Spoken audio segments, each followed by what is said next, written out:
High বন্ধুরা, আমরা আছি এখন কেরালায়।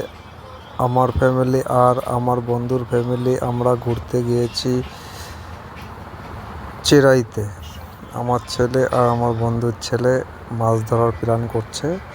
জলের ভিতরে প্রথম নামলো। এত বড় সাগরে আমার ছেলে কখনো আসেনি, আজকে প্রথমবার ওর জীবনে জলে খুব মজা নিচ্ছে।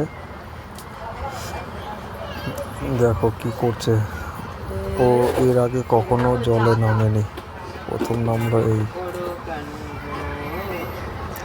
সবাই দেখো বন্ধু কেমন লাগছে, বিশাল বড়। যারা যারা চেরাইতে এসছো তারা সবাই জানে যে চেরাই জায়গাটা কেমন। দেখেছো কি করছে, দেখো জীবনে প্রথমবার।